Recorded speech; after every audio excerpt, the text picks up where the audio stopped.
right, you ready? Hell yeah. Okay. Always ready. Fucking edge of the seat, baby. All right, welcome. That's how I live my life.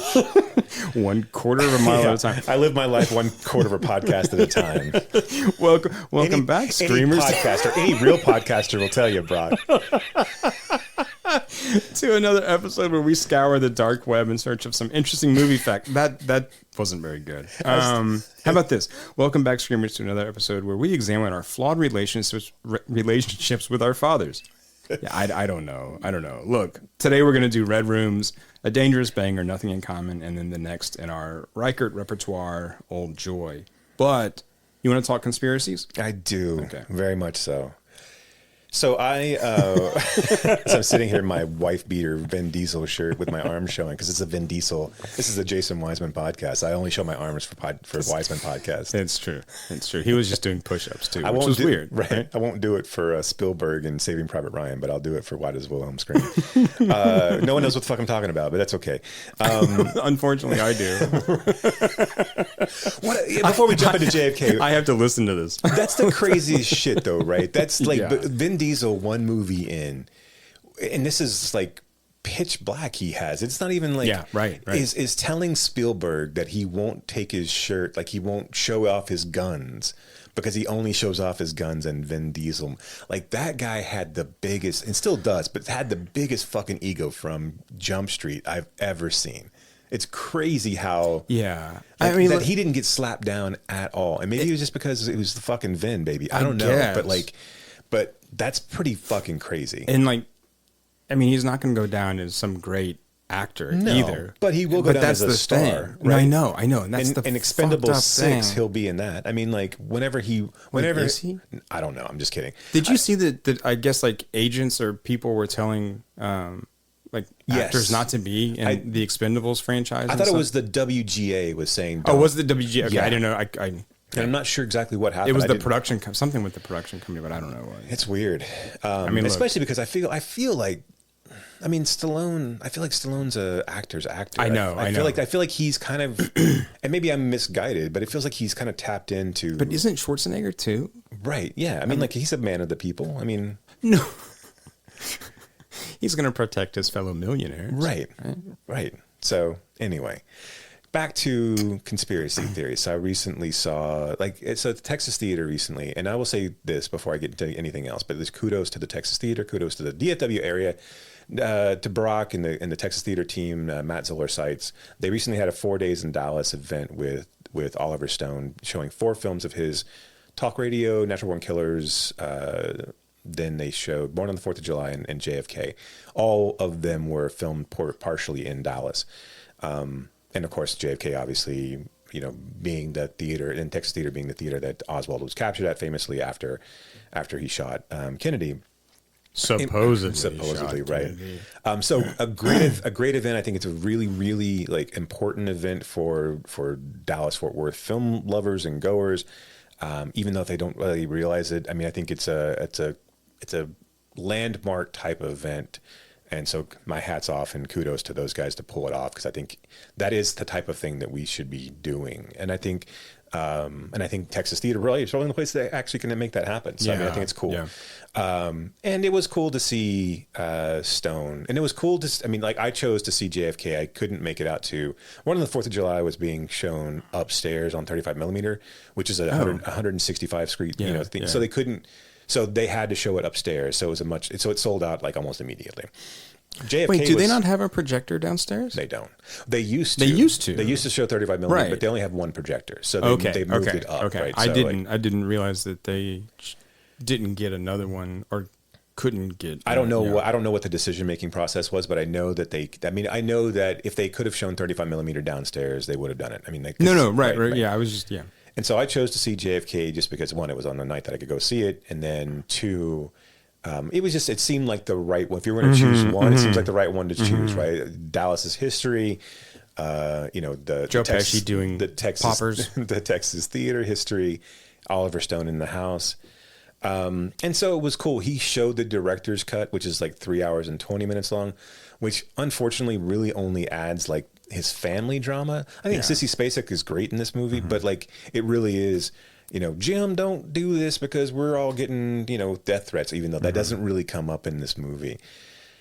3 hours and 21 minutes, starts at 7, and then Stone comes on. And so again, all hats off, all kudos. I actually like JFK. I think it's a kind of a banger the banger is a wrong term, but it is a fast moving 3 hours and 21 minutes. No, it is. And it's weirdly kind of like a lean 3 hours too. It is. Yeah. And because it just never relents. And I would say I would avoid the director's cut. I would just go with the theatrical cut. Because there's the trimming, right? I mean, really. Right. And that was like the only fat on it. And I will say this for the Texas Theater, 650 people in a theater, and it doesn't feel like 650 people in a theater. It is the most comfortable I've ever been around 650 people watching it. It's my only complaint about the Texas Theater is the sound, and I know they can't do anything about that. So the way that the sound bounces around, it is a weirdly dizzying experience. Even when I was watching JFK, because there were certain portions where you could really hear the background people speaking. And I kept thinking, holy shit, is someone talking in this movie? And it just felt like they weren't. No one was being disrespectful. There was just somebody in the background, in the restaurant when Garrison's with his people. Yeah. And would you like a shrimp salad, sir? It's fucking weird. That he actually be able to pull that out of the film, the way that the sound is configured. That room is acoustically strange and just not conducive to, especially I think today's sound. Right. Yeah. When you're trying to do the Dolby and everything else that it does now, that's just, and they've tried. I mean, you can see the treatment around there too, and it just doesn't help. So 3 hours and 20 minutes in, and then Stone comes up. I will say there was a couple of times, and these are all sycophants and fans, etc. So there were certain moments of the film that during Sutherland's soliloquy and then one of Garrison's soliloquies, people clapped. And I was just like, oh, okay, come on, man. This is this movie. This before we get to the Stone stuff. Yeah. The movie however many years later, 33 years later, definitely hits differently now.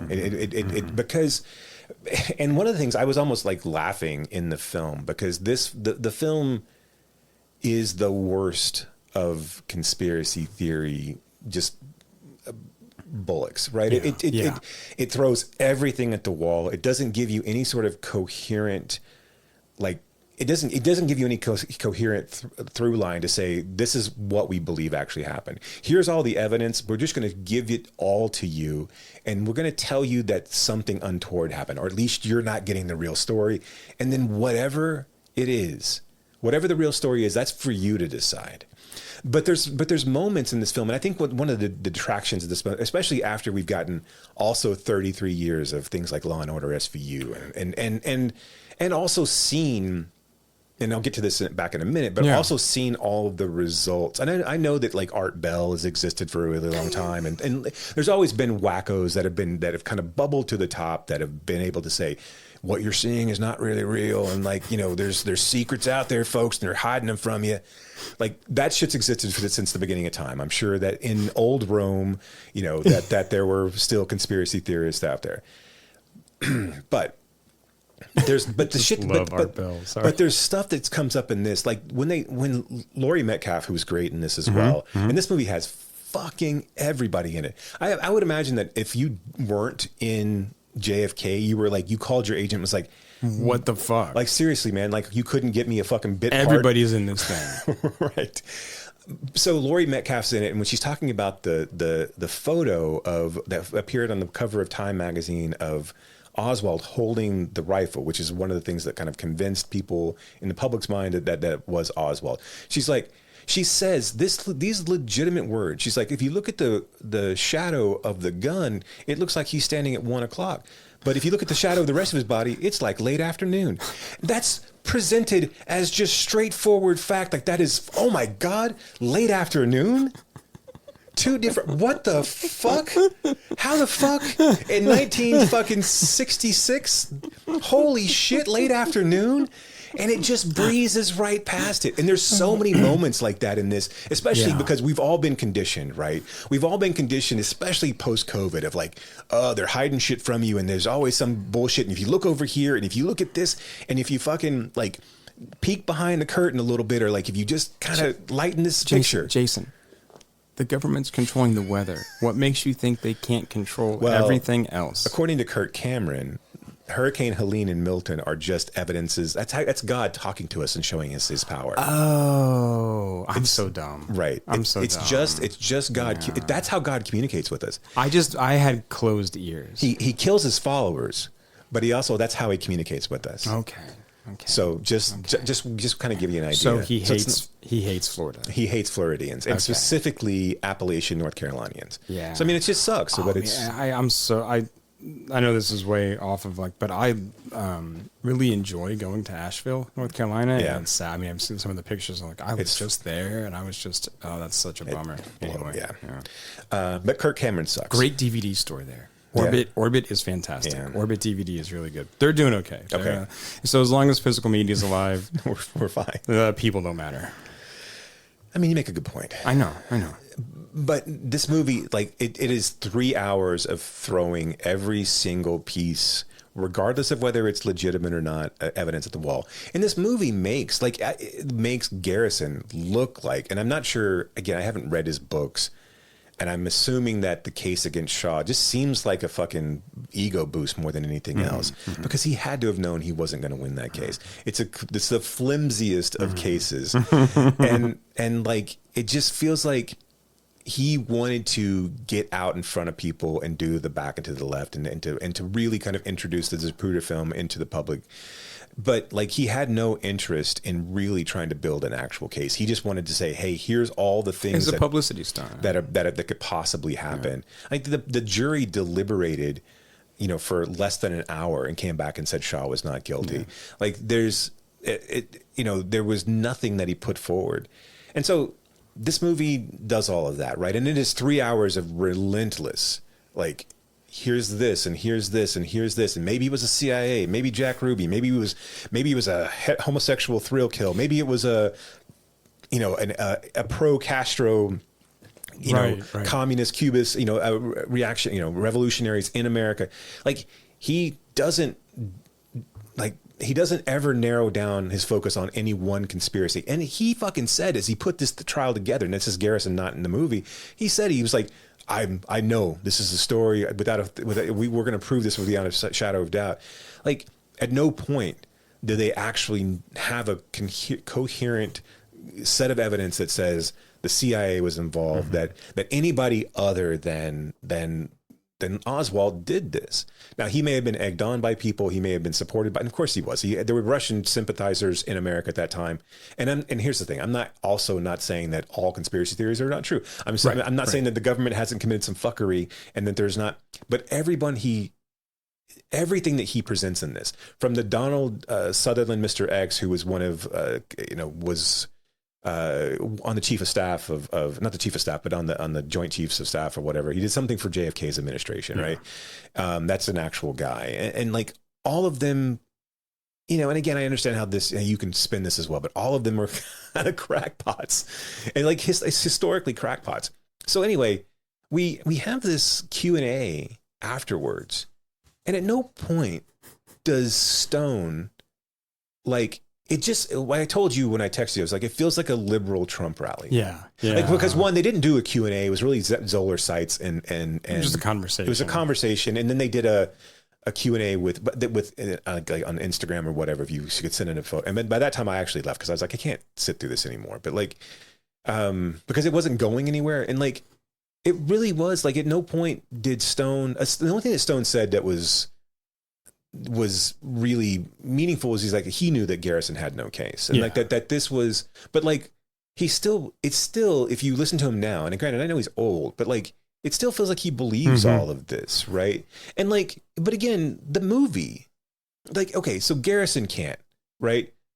The movie can't put together some sort of coherent narrative to say this, the most likely scenario, and the movie hangs its hat on oh, well, after it was over, Congress opened up shit. Well, there's opened up the files and looked at this, that, and the other. There's a bunch of fucking dum-dums in Congress too that watched this movie. I was going to say, yeah. I mean, look, and I will say, like, when it came out, it was like no other movie we'd seen before, right? It was one of those things like, holy shit. And I appreciate the movie for, hey, not everything is as it seems. Maybe we should question a little bit more, but this is not that. No. But that's what this movie should have done, was at the end of the day said, hey, we don't know what happened. And the most likely scenario is probably that a very fucking disillusioned Russian sympathizer killed Kennedy on his own. This idea that he couldn't have pulled off the shots is bullshit. All of the things that are coincidences, like the eyewitness testimony that I saw shooters of smoke over here, or I saw flashes over here. That's just people in a fucking chaotic environment and don't know what the fuck they saw. Right. And this eyewitnesses are not reliable, right? And this idea of like, well, they only shoot him going down the straight road, on the curve because they wanted to get him in a turkey shoot between the grassy knoll, and like, no, man, he probably just fucked up. Like, that's probably the window that he had access to open up. Right. Like, they never present any sort of counter evidence or argument that it actually was Oswald. They just throw shadow and doubt on the Warren Commission,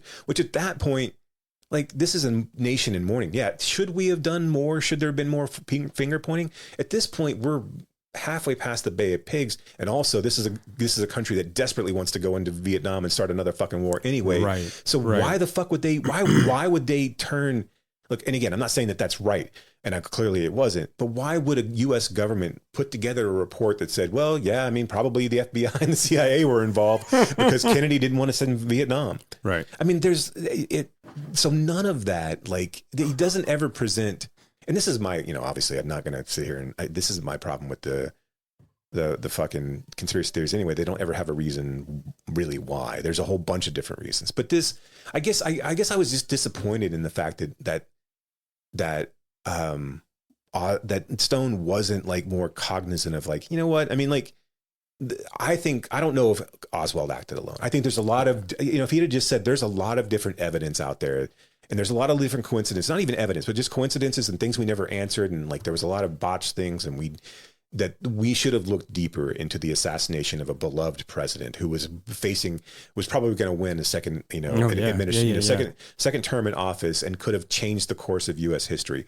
We should have looked at that differently. But this movie is entertainment. Don't buy into it, because I do think, and like, I know this question wasn't going to be asked, but hey, what responsibility do you take right now for fostering the next generation of QAnon? And I mean, I'm serious. Right. Because here's the thing. Guess who's not in, like, and I didn't know this until I looked it up. I didn't know Alex Jones I'm older than Alex Jones. Yeah. I thought he was much older, not like much older, but older than me, because I just remember seeing him on public access television. I didn't know he was basically my age when he was doing that. Yeah. I mean, like, and I'm not saying that JFK and Oliver Stone created Alex Jones. Alex Jones probably would have been Alex Jones. And I mean, Alex Jones is a fucking carnival barker anyway. It's all fucking bullshit. Right. But like, this generation of people who are so willing to follow a very, very thin thread as opposed to the mountains of evidence that nothing is going on. Like, and even in JFK, they mentioned like this would have taken a monumental effort across the board. And like, to keep this secret, it's like, you can't keep a secret between two people in a room, let alone multiple organizations and things like this. And like, how many dozens or hundreds of people? Right. And to Stone's credit, and he's such a good filmmaker and such a good, the way that he positions this film, like, it's so rapid fire and rapid pace that and again, it doesn't ever tell you that it's probably just Oswald.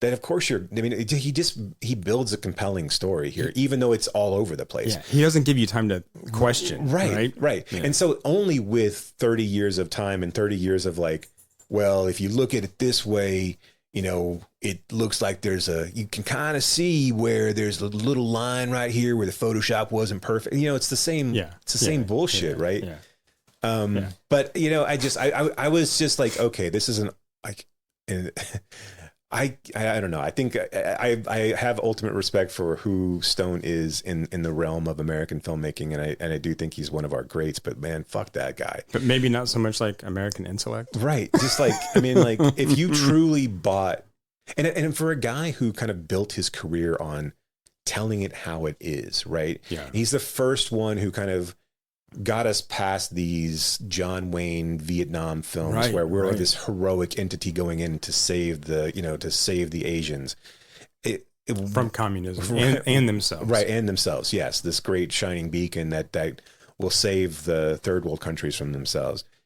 And then he comes back and he tells a story about how we're treating our veterans. And it's like I do think that there's value there, but also then at that point, okay, all right, you give us this. So maybe I guess it all works out in the end and all like evens out in the wash, but fuck, man, that's just like, you can't really, I was flabbergasted to say like, look, I understand. You can say probably with some certainty that shit was fucked up that day. Yeah. And that, but I would say if you point to any major American event, it's probably fucked up. It's probably fucked up, right? I mean, like there's probably the conspiracy theories that could evolve from any of these things.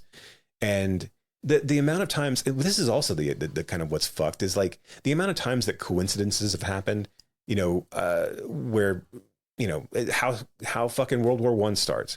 And it's just a matter of being in the right place at the wrong place at the wrong fucking time. Right. And, circling a block, or going down the wrong way, on a block or whatever. Right. And you get getting assassinated. The third attempt. Right. Right. Is what gets it done. And so the fact that some, angry, wife beating, violent former Marine. Yeah. Former Marine who, and it's like, they would have never given Oswald Russian language. I mean, it's fuck off. Like, I mean, like all of this is explainable. Like they never would have put mustard on a hot dog. Like, I don't know what the fuck's going on. Who does that? You mean it's all explainable by like reasonable explanations? Right. Yeah. And none of that's ever presented in the film. And here's the thing. I'm not even bashing the film, but I would like a little bit of reason from a guy who made it. And again, we're 33 years later. No one's going to say, oh man, you just kind of blew smoke up our skirts because you wanted to make a good, entertaining film, and it really wasn't all. No, they're gonna say, "Oh, that's what you want us to think," because really, they got to him too. You told the truth. Oh. Well, there's people like, have you ever seen? And again, this is kind of really going down, but like, if you look at like Jim Brewer and like Roseanne Barr and like these people who have gone down significant rabbit holes, like have you ever heard Jim Brewer talk about like Dave Chappelle and how he thinks Dave Chappelle has been replaced? Oh my God! And he's serious? Yes. Oh, Jesus. I mean, who knows, right? Who knows what's an act and what's not, and who's and then of course all of these guys who go to extreme right wing or conspiracy theorists. It's not even right wing. It's not conservative. It's just fucking batshit. Yeah, yeah. It's because so like all these guys who are like that would punch Fauci in the face if they ever were to see him, and like, but this idea of like there's some sort of cabal of scary Jewish people that have taken Dave out, and like he's too scared to talk now. Like, and they showed him like this idea that the lizard people have removed their masks and shown him that, hey, you better shut the fuck up and get in line. At some point, somebody legitimate and believable would have spoken. Right. It's just, it's like how... Someone's listening right now going, you guys don't get it. You guys don't fucking get it. They got to you too, man. You guys are just pawns. Just brainwashed.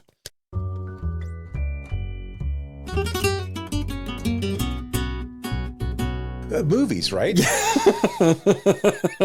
But like, speaking of going down rabbit holes, right? Let's talk about Red Rooms. Yes, let's do that. I mean, the movie Red Rooms, not the actual dark web yeah. Red Rooms. I don't want to do that. On dévoilé les troublantes vidéos saisies par le FBI. Les preuves clés qui ont mené à l'arrestation de Ludovic Chevalier.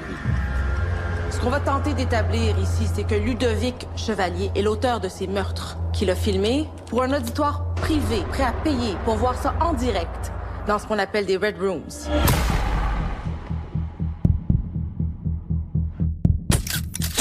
Qu'est-ce qui vous a motivé à assister au procès? J'étais curieuse. J'en profite, j'ai un petit mot à dire à ces groupies. Ben, on vous voit. Vous devriez avoir...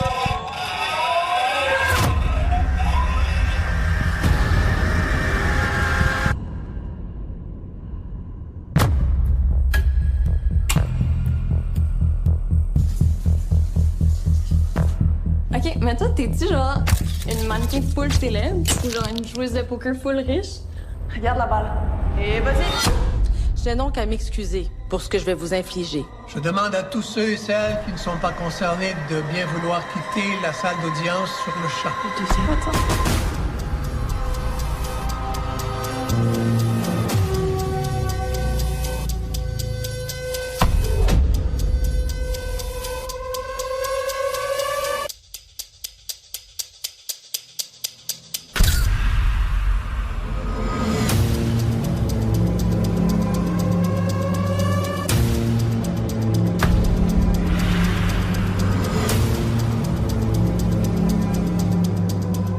C'est que ce gars-là, il travaillait tout seul.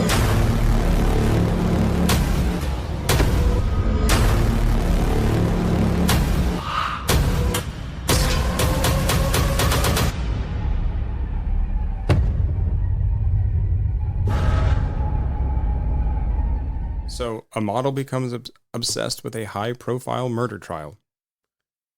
This is, I mean, look, I think this film is an unsettling film, right? I mean, not least of all because of like the nature of the kind of courtroom drama, right? That's at the center of this film. And I think it bleeds in weirdly enough, not that way. I mean, I know you're getting to this point, but like it bleeds in well with JFK, right? And how we can easily kind of fall down these and tumble down these holes and like do our own quote unquote research and find out. You know? Right. That's the other unsettling part is how our character just gets completely kind of devoured by this, right? I mean, falls into this rabbit hole. We don't even know how she got going into this, but it doesn't matter because she just keeps going and she just continues to dissociate until she kind of just disappears into something else, really. So our film starts off with a murder case of these three young girls. And we guess this guy is potentially a serial killer, but he's filmed himself murdering these girls in a mask. And he's done terrible things to them and then set up for money, right? He's been paid. Right. He's set up these dark web, what's called red rooms, where people can pay to get access to the red room and then watch him torture these girls. And then it's not really explained how he gets caught. I guess it's not really important how he gets caught. Well, one of the things they do is they talk about like the cyber detectives. True. And how these guys are basically just like hackers and they're in there looking for any kind of trail. Right. Right. Any kind of. Right. Yeah. They found, you know, whatever his access to. Right. And what I like about that is we don't spend. I mean, everything's from our model's kind of point of view. Right. And so she's in this courtroom and we hear this guy explaining this, but we kind of hear it the same way she does, which is sort of half kind of hearing and sort of half glossing over. So we get just enough tidbits to, I think, kind of like get at that. But I do think that that's a good move. And she's somewhat of a recluse. Like she only takes certain modeling jobs, but she does online poker. Yeah. And we also get the idea. So we start off with the trial and we understand the horrific nature of the trial, but we also understand that there are people who are attracted to the trial either for that they believe that this person actually did it, and it's being very set up like a Hannibal Lecter essay. He's in this like enclosed like little it's Canadian. Who the fuck knows what happens in French Canada? I mean, I have no idea. Montreal, right? Quebecois, right? It's a completely different world. They speak French there, people, but yet they're not. They're in North America. They're in Canada, and they're speaking a version of French. Right. Some sort of Francais. Canadian French. And so, which is, I've had that drink, actually, I think. Clearly Canadian French. So we see a little bit of the trial, but we also see the hangers on. And like, there's one girl who's kind of homeless and adrift, and she's enamored with she came from a small town, right, and she has she can't really get back, right? She's kind of used most of her money to get there. And then there's this model that's there as well, and you don't really understand like necessarily, there's no real motivation of why they're attracted to this, why a recluse would kind of come out and expose herself to be a part of this trial. not even a part of it, just to be a visual person and so. And then we start to dig into the lives of the two women. They start to kind of circle around one another, involve themselves in each other's lives. The model obviously has money, and she helps out the young girl who has none by feeding her and talking to her about, you know, just kind of details of the trial. Just lets her stay with her. Right. Yeah. They and then really she just kind of dives into, like, at some point, you know, the girl, like, why does the young girl end up leaving? I guess is. Oh, so she becomes. They have to leave. Yes, I okay, understand. You got it. Yeah. Okay.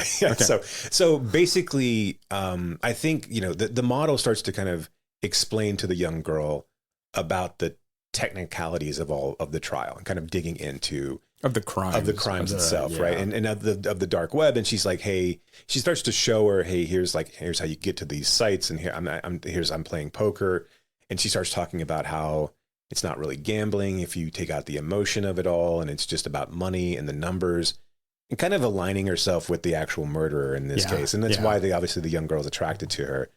And then, you know, she has pieces of evidence. She has two of the videos that haven't been made public. Right. And these are the graphic videos, and she got them off of the dark web. So she bought them with cryptocurrency. Well, it almost seemed like those were more available. Right. And she just knew how to get them. Yeah. Because she also at some point goes and she figures out one of the mothers of the. And at this point, this is pretty early on, but she figures out that one of the mothers has been hacked. Essentially, she's had her data sold in some sort of, you know, breach of a data breach, and so she's able to get access to her email account and then get access to her Wi-Fi. And it felt like at that point she was trying to, like, help out the murderer, because she was going to show how these videos could show up on anybody's computer with just a little bit of information, right? But so somehow she's got access to these videos. She shows these really horrific videos to this girl. She kind of freaks out, and 86 is she's like, I'm going home. Right, too much for me, right? Yeah, and then the model becomes so enamored and, like, so involved in this that she.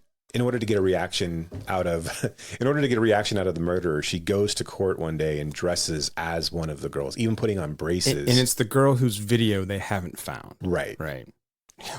And of course the mom sees this and they escort her out of the court. And as they escort her out and she's trying to fight to make the guy look at her, he looks over at her and gives her a little wave. Mm-hmm. And then at that point she's like, you know, she's lost all of her modeling gigs and she'd actually started to lose jobs before because people saw her at the court essentially. And they were like, hey, this is too weird. Like, we like weird, but we understand you're weird, but this is too fucking we know weird. Your brand is kind of edgy, but this is too edgy. Yeah. And so and then she gets caught up in herself where she's found this group that has the third video, this kind of dark web group. She does all these things to get involved in this auction. Yeah, she has to be, like, verified, and so she has to, like, go through all these steps. And then she starts to play online poker to win enough money to, in order to bid on this third video, and so this is kind of the tension building moment of the movie where she's losing hands and folding hands, and then she bluffs a hand. In order to win, like, to get her bank roll up to like 20, almost 21 crypto, whatever the Bitcoin. It's Bitcoin, yeah. And ends up being like, she ends up bidding 21 something Bitcoins to get this video. Yeah. And then she gets it and watches it. She also gets access to the home, and she goes in and dresses up again and takes a picture of herself. And then I guess she turns the video over to the cops at that. She leaves the thumb drive next to the sleeping house, mother. Right? She breaks into the house and so she takes a picture of herself, because kind of like a one last, like, Disneyland selfie type. I'm in this murder house, and then she leaves the video on a thumb drive, and that allows them to. Then the murderer convinces he because that video showed, or like it had, like, kind of definitive evidence that it was him. And then he pleads guilty, and then we get the younger girl. Kind of her fame is now born because she had been in love with him, and now she's thinking to talk to a circuit about, like, how I was so wrong, right? How wrong she was. How fucked up was I, right? Yeah.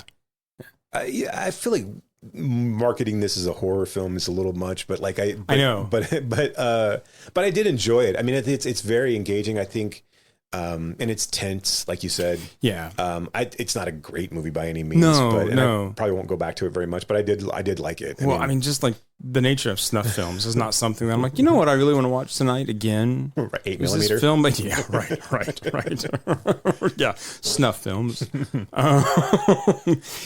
No, I don't think so. I mean, I agree with all that, but I do think that the director has some interesting tricks up his sleeve. Mm-hmm. I think that the camera work in this film does a lot to sort of build that tension and that kind of paranoia and that voyeurism that is embodied by our main actress, right? This kind of not being able to look away from this gruesome act, right? Even if we don't really know why she's there, right? We have no idea whether she has an attachment to this guy or she has a morbid fascination with these things or she wants to help.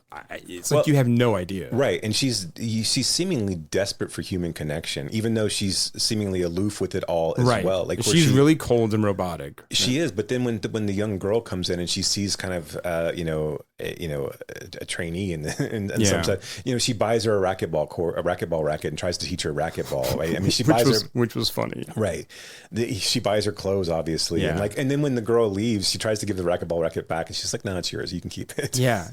And you can tell she's hurt that she's leaving. Right. I mean, she finds this kind of kindred spirit, but isn't that kindred? I guess. And this idea of like left to our own devices, and and obviously it doesn't always have to manifest itself in getting attached to serial killers, but this idea and snuff of films. Of how we build our own rabbit holes in these cases and kind of and destroy our own lives with this isolation and solitude and obsessiveness. And the same sort of obsessiveness that has allowed her to be successful in modeling and in online poker has kind of led her to this downfall as well. Yeah. I mean, I think too, this is in some ways, I mean, a kind of commentary on our modern obsession with true crime too. Absolutely. Yeah.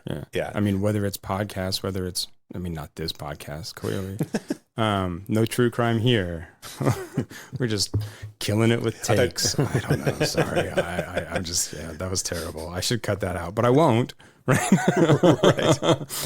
But no, whether it's like these, Netflix series or other streaming series that I mean, what's the one that's on Max right now? Cabin in the Woods, and it's all about like these like actual crimes that happened in these different places, and I mean, kind of billed as like a horror series, but it's true. But it's documentary style. So the Mendez Brothers is on Netflix right now. I haven't seen that. I'm not going to watch that. No, I mean, I don't really care to watch these things, but they're what sells right now too. Right. But I'll be honest. I mean, like like when Serial was hot. Yeah. Like I fucking devoured the first season of Serial. Yeah. Like, I mean, and just because it was such a thing where like, it just, I don't know, when it's done well. Sure. It just invites you into that, maybe you can be the detective, right? Maybe you can find, there's no way that Adnan was able to get from the Best Buy to kill. What's her name? Haley Min or? No. The host. Sarah Koenig. Sarah Koenig, yes. Hi, I'm Sarah Koenig. Right. Which, then eventually led to Only Murders in the Building, which is a great show. So I'll give it that. Okay. So I haven't watched that. It's a lot of fun, but it's Martin and. I don't watch TV. It's Martin and Martin. Right. I only watch TV on my computer. Yeah. Which is just my iPhone. Which doesn't count. Just my iPhone. Actually then it's TV. Not TV. Right. It's HBO. I watched. Is it TV or is it HBO? But I do think this film is worth watching, and I do understand why it has been garnering some buzz. Yeah. I mean, at least critically and stuff. So. Yeah, it definitely has a visual style and flair, and I have not. I looked at the filmography, and I mean, obviously, wasn't familiar. I mean, it's a French Canadian director, so like, what the fuck? He hasn't done a ton, though. Right? I mean, I think he's fairly young too, isn't he? French Canadian. No, that's ridiculous. Right. And why does that even exist? Right. One, why does that thing exist? And two, why are they allowed to do things? Just speak English. I mean, like, look. If Doug and Bob McKenzie can speak English, so can you. Grab a Molson and good one. No, but yeah, he hasn't done a ton. He's done some shorts. He's got like three narrative features. They're all relatively highly ranked on IMDb. So I mean, I'll probably check something else out. But I'll be interested to see. I'll be interested to see if this like leads into anything else for this director because he wrote it. Yeah, yeah, I bet it will. And I think that our main actress is fantastic as well. Her name is Juliette. French Canadian last name. Yeah, she plays Kellyanne, but I think she's really good. Yeah, she's got a very cool look too. Like it's just yeah. I do. You know, like I said, I told you earlier that I was reading on Reddit where there's like some people were trying to say that there was going to be a twist in this where she was really the killer. Yeah, and I guess they kind of they pseudo hint at it when. Guinevere like says, "Hey, you're really tall in heels," and like and she has a way of manipulating her look and stuff. Although I feel like there's no reason to have a twist here. There's no reason to no, not at all. The point of the movie is not that she was really the killer. That's not. Right. Why are we always looking for that? I mean, it's the Shyamalan effect, baby. I feel like we're always looking for that twist. Oh well, what really happened there? It's like no, I think it's clear. I don't think there's anything hidden here, right? I really don't, right? I don't think it was all a dream. I don't know where that came from, right? So, but yeah, go check it out. The girls were dead all along. They were because this was a trial and they were already dead. That's right. Yeah, we found that out like actually right at the beginning. Anytime we watched anything like this, it's like Anatomy of a Fall. I'm like, is the court system really like that in France? I know. And you mean in Canada? Quebec and Montreal? Yeah. Let's go find out. Yeah, we should murder some teenagers in Quebec. Don't say that. Oh, right. That's not what you meant. You meant we should go be obsessed with a serial killer. Correct. That is exactly what that we should lose ourselves and our identities into this other. Here's how I approach things when you offer them up. I'm like, I'm on board. Maybe I'll question it when we're doing it. So, man, if you would like to say, hey, let's go murder 3 teenage girls in Quebec, I'd be like, let's just see where this is going to go. You know what? I'm along for the ride. Like right? Brock's never steered me wrong before. I mean, so maybe he knows something. Well, like this era of Brock hasn't, but Oops. I'm telling you, other people wouldn't say the same thing. Okay.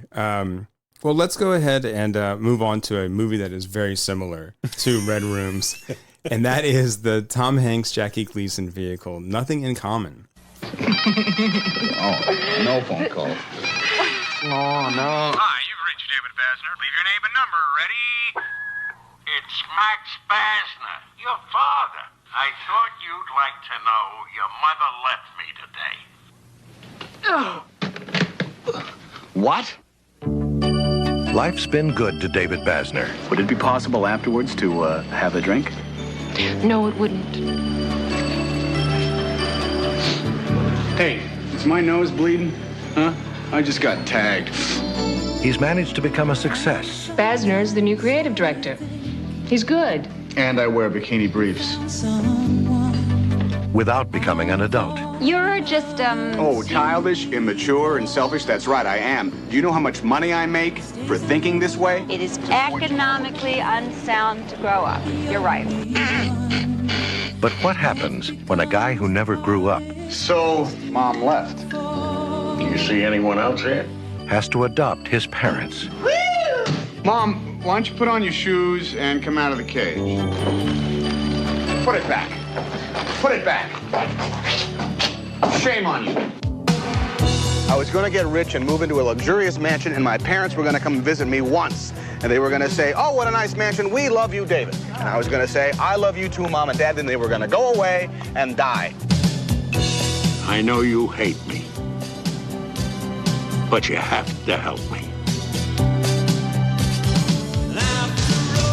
I've heard from you 3 times this year. Dad once Merry Christmas, once give me hockey tickets, and now once your mother has left me. I know you want to leave. What have you got, a blonde on the other pillar?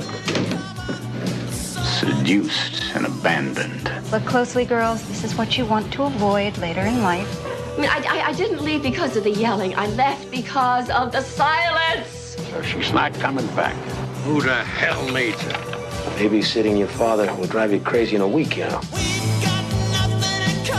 Tomorrow I'm doing a commercial about a family that cares for each other, loves each other. I'm faking it. They're driving me crazy. When showing your love is the last thing you need, Do you hate me for that? I do not hate you. You're my mom. why is it always the first thing you do? You're the last person I thought would ever come through for me. TriStar Pictures presents a Raystar production of a Gary Marshall film.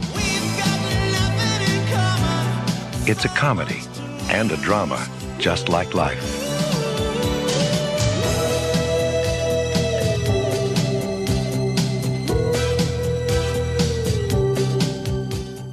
A successful advertising executive finds his freewheeling life crashing to a halt when his parents end their longtime marriage. Can I just say... I think crashing to a halt seems a little strong. Man. Yeah. But okay. No, but that's kind of the whole vibe of this film, right? I do not, for 1 second, buy Tom Hanks as a womanizer in this film. Yeah, that's the weird thing. So this movie, so let's just back up a little bit. Yeah, sorry. I positioned this, I positioned this as a dangerous banger. Oh, correct. Sorry. Yeah. This was my dangerous banger because when I was a kid, this was an HBO staple. I watched this all the time and I had a fucking huge crush on Bess Armstrong. Or the mom from My So-Called Life. Yes. Yeah. But she was in High Road to China. She was in Jaws 3D. Like, that's right. I fucking loved her. Like, I was sitting there watching the movie last night and I'm like, fuck, man. Just have, like, it's such a, we'll get to this, but just to have, like, because as a stupid, like, romantic 10, 11-year-old. Sure. Like, I'm watching this thinking, man, this is how life is. I can just go, I can go fuck whatever I want to fuck. And then, like, of course, in 11, I wasn't thinking, like, along those lines. Right. But I mean, like, I could be with whoever I want to be with. And at the end of the day, there's going to be some long lost high school girl who's going to love me no matter what and love me above everybody else. And then we're going to get together. And then we're going to, like, slowly hold hands, like, in a really cool, sweet way. And I'm up with my head on her boobs. And then it's going to be fucking fade to black, just baby. fade to black. This, not to jump ahead, but that scene when she drives by, when she's riding by on the bike, and she's kind of sweaty and like, holy shit, she looks so cute, man. And like, she's very cute about her face too. Like, I think she's doing a ton of heavy lifting in this movie. Oh, yeah, and like she's so good, and like the looks that she's giving, like Hanks, it's just so wonderful. Like it's for her alone, I would watch this movie. Oh, I don't think I'd watch it again, but like I would watch a super cut of her parts for sure. Because this was a film that I watched as a kid too, and I'd seen it more than once. I think this is the last time I'm going to watch it. Yeah, it's not. Look, yeah, just a spoiler alert. Does not bang. So we start the movie off with Hanks fucking a flight attendant. In the 80s, we should have been called a stewardess. He's like, as they're like, and we think that they're in bed together. And he's like, she's like, I go back to work. And he's like, give me like 15, 20 more minutes. And then it's like, the captain comes over and is like, hey, can you prepare your seats? And and Hanks is like, I'm a frequent flyer. I have a lot of flyer miles or whatever, right? Yeah. I get a few perks. And then we cut to like, he's just this fucking, like, Hanks played that role in every single 80s movie that he was in. Like every single one. Like, and I'm not saying he didn't do it well. I'm just saying that was like, he's the same in fucking Money Pit. Yeah. He is the same in Big is a little bit different because that's when he first starts to like kind of branch. This is 88. He starts to branch off into like his serious side. Yeah. And obviously he's playing something different there. Although I did tell you that, and I wanted to mention, this is if Josh Baskin had never gone back to being a kid. He just yells the entire movie. For the first 20 minutes, it's just screaming at people. Is just yelling. And is there...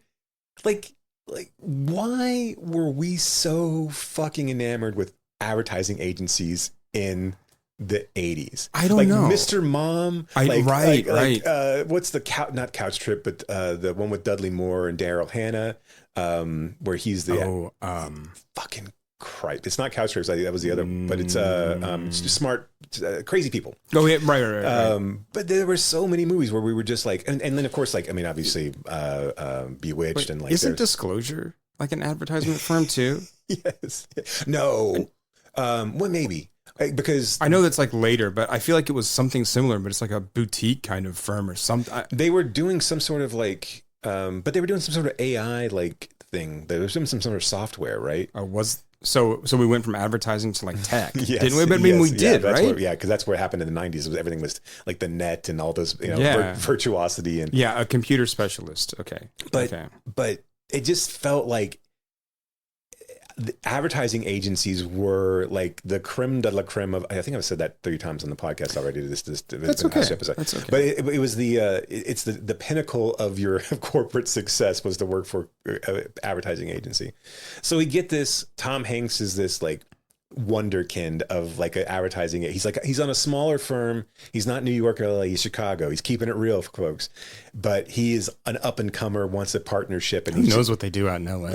Right. New York is New York, and LA, who knows what they do out there? And so he is this. He's just gotten a promotion. He's just taken a vacation to the Caribbean or the Barbados, wherever he was and so he's coming back, and he's got this big. There's a Continental Airlines is a firm that's looking for a new advertising agency, and they've got to be on the, so he wants to be a partner. He's got to bring in new clients essentially. And so they put him on the case to go and say, hey, at least get us a pitch meeting with Continental Airlines. And then of course it turns out that his parents are, a marriage of 36 years are starting to get a divorce. So his mom walks out on his dad, and his dad is Jackie Gleason. This is Jackie Gleason's last film. Directed by Gary Marshall, so it has Hector Elizondo on it. And in it, so he was in all of his films. Gary Marshall's Princess Bride, Princess Diaries, and a ton of different romantic comedies. Pretty Woman. Films like this, essentially. I just feel like this film could have used a good tightening. Oh, you think? So anyway, we don't even find out? No, until like 30 minutes in. Yeah. And this is a 2-hour long movie, or almost 2 hours long. And this is supposed to be about this like divorce, and it's not about that at all. No, because this is like false advertisement, and from an ad man, you would think. Right. Because we spend an inordinate amount of time with Hanks. He doesn't even come around to like liking his parents until like an hour and 20 in. And I still don't understand how he got there. Right. We have so many montages that don't need to be montages. I know. Like, so there's a montage at the beginning of this where they've is it after they've already met with Continental, or is it even before? And like he's just like going around in different parts of the office, and like we're seeing how he behaves with other people. Well, like when he first gets there. Also, he sexually harasses a shit ton of people in that office. Yeah. Like there's no HR office that works at the agency at all. No. I'm like, you need to just take yourself down to like HR at this point. He goes into a woman's cube and pretends he's having sex with her by throwing clothes around. Thanks for the quickie. And then walks out and says, and she's just like, oh, you. No, it's bonkers. And then the one woman pretending to be the airplane and like, does anyone want to board? Like, is that what you are? You're an airplane. Oh no, Dan Castellaneta, by the way. Right. No, I don't know. There's like a montage. There's like 3 or 4. There's a lot of great 80s character actors in this too. Yeah. But also like Barry Corbin is great. He's so good. He's awesome. He's so good. But see, this is where I think Hanks is best, when he's playing the dope against Barry Corbin. Oh, right? For sure. That's when he's the golf good. sequence is great. The hunting sequence with the golf sequence where he hits the guy in the shin. He's got like a 2-foot putt and like, he just drills it across. And Corbin's line about, some people would say that level of honesty is honorable and noble. I don't. I know. I won't. No, I think Corbin has some of the best lines in this film too. Sometimes I eat my entire dinner with my salad fork, and you're just like, cool. I just think it's great. Right? So Hanks goes out to fly out to meet this guy and to pitch his firm, which is where we got the New York is New York and LA is who knows what they are. He meets him at this like posh. Well, first off, he meets his daughter, and of course he doesn't know it's his daughter. He doesn't know it's his daughter, but he is a pussy hound of the highest 80s order, right? That's all he's doing is laying pipe in the 80s. And so like he sees a different time. He sees CeeLo, right. Yeah, right. We barely knew about AIDS at this point. So it was not, it was, so it right, was like, right. It was just, and he's straight. Right. So it's just cocaine and boners the entire time, right? Yeah, until you do too much cocaine and then right. Also, and then you're done. Also, I don't remember people in the 80s wearing those types of bathing suits, but he's always in sort of like a banana hugger, briefs. Yeah, like I know, it's weird. No shorts whatsoever. He's just wearing like the tightest of he's in the Olympics essentially. Yeah. Yeah. And good body for Hanks at that point. Like, it's right. Sure. Yeah. So he sees Celia Ward. She's on the phone, and he's like chatting her up. And of course, she's his professional equal. So now we've got this little tete-a-tete between two, like, between two sexually voracious people that are gonna, this is gonna be delicious, right? We're gonna get to the heart of who these people are. And so he doesn't know. She says, "Hey, we're not gonna fuck," and so he goes off to meet with his dad, or with her dad. And so he's like, "Hey, I'm glad you were gonna meet with me. I hear this place has a great lobster bisque." And he's like, "We're not eating." Yeah. And he's like, "We're not eating." It's like, "I eat alone." Yeah. And like, all right, fine. So he's like, ordered, and he's like, "We're just having drinks." And the waiter comes by, and Hank says, "So we're having drinks." He's like, "I'll have a white wine spritzer." And he says, "I said we're having drinks." It's like Stoli on the rocks. So good. Right. So then, like, and so we haven't met Bess Armstrong at this point either, or maybe we've seen her like in passing, or we have heard her name, right? Because someone's like, "Oh, he Donna Martin called," or whatever her name right, is, which is also throws me off because of the 90210. I know, reference. right. But I think that's all we know so far, right? And so I guess he goes out to see her when he comes back because he tells her he got the promotion. That's before. Is that before? So he goes and sees her. I think, is it after he finds out that his parents are splitting up? Because she's like teaching an acting class. Where does he see her in the Jeep, though? That's the second time? Okay, that's the second time. Because he comes back a few times. Right. So he comes back, tells his, because he's, okay, that makes perfect sense. Because she's the last tie to, she's the only girlfriend that his parents have ever met, essentially. So he goes to her and says, "Hey, my parents are splitting up," and then they talk. And she's teaching experimental theater at the University of Chicago, or wherever the fuck that is, right? That would make sense, though. I mean, like, right. Yeah, that's where Elaine May was, right? So maybe she's and Mike she is Nichols. Elaine May. Whoa, right? Whoa.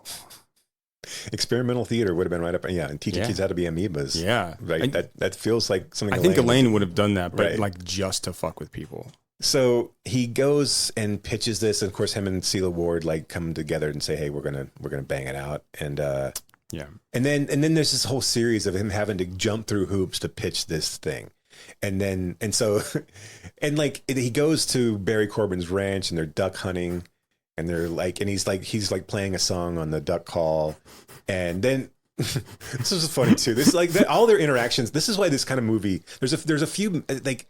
We said it doesn't bang, but there's a few moments in there that are really fucking good. Right. But it's like when Hanks is doing that thing. Right. That's when it's good. He's so they're in a duck blind together, and they obviously they're sitting on the edge of a lake here, and then Barry Corbin's like, "My daughter likes you. She says you're a great lay," and he shoots a fucking gun off into the lake. Yeah.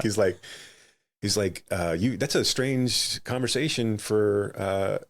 For a daughter and father. And he's like, "Well, I raised her to be a man." He's like, "Yeah, so did my dad, but I didn't tell him." It's like, something about, why don't you go ahead and shoot some more fish? Are you going to shoot some more fish? Yeah, you're going to shoot some more fish.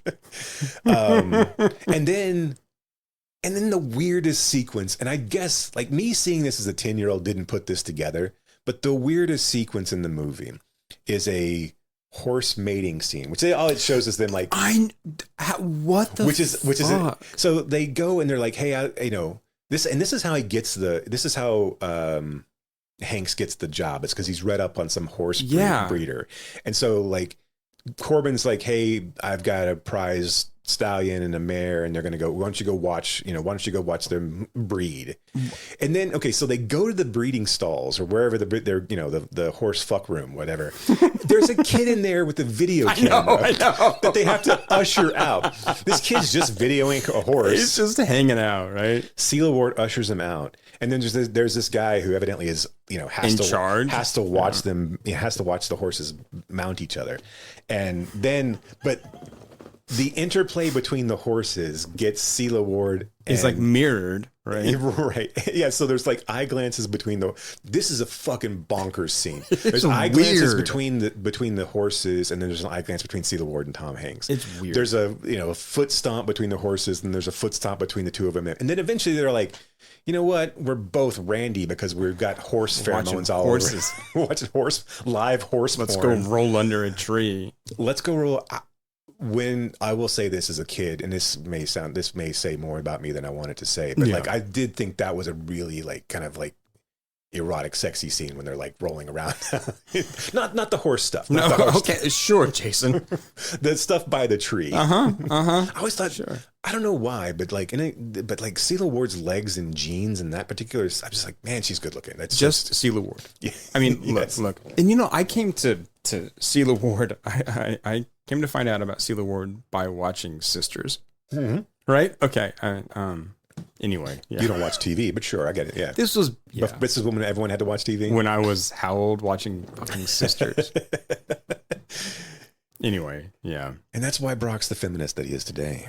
It might maybe be. It might be. Maybe. Yeah, maybe. So anyway, they fuck, and then Hanks tells Barry Corbin about this breeding guy, and he's like, "You read Tessio? All right, kid, you got a shot." I know. And so then they go through. As he gives him like a bag of ducks, right? And then they go through, and then that's the point where the mom and dad kind of walk. I mean, then it really starts to ramp up, right? Yeah. He's got to take care of both of his parents, and we get it in a montage. Right, right. His mom moves in with an old housekeeper in an upstairs apartment, and he gives her a dog, a puppy, a brand new puppy. An unhouse trained puppy, and like he barely can stomach giving his dad a loaf of bread. Like, and I know his dad's a prick, and I know that's what the whole, but like, man, like. And his dad, and the only thing we ever see like him the dad is really just his dad's whole life falling apart. Right. Like we see, so his dad's a kid's clothing salesman, and he's just not, he doesn't have it anymore. He can't see. He wrecks his car. Like everyone loves him because he's kind of a schmoozer, but but also everyone kind of knows he's an asshole too. But but this was I think like one of the good parts of this film, right? Was we see Tom Hanks and how he interacts with all the people at his business, and then we see Jackie Gleason and how he is very similarly interacting with all the people around his business. Well, and both of them are womenizers, right? Too. Yes. Right? So well, supposedly. Right? Still, look here. I buy Jackie Gleason as a womanizer. Oh, 100%. Always have. Always have. I just cannot buy Tom Hanks as like. You don't really see him, like he only strikes out. Like he strikes, I mean, like obviously Cela Ward comes around, but you feel like Cela Ward's doing this out of boredom more than it is. She's intrigued by Tom Hanks. Or that's who she is, and she's just sexually adventurous and probably, has affairs with, it was the 80s, right? You're just going to have affairs with people who are close because she's busy. Or she's like, okay, well, this will be easy, right, and efficient because I have to work with this guy. So right. Right.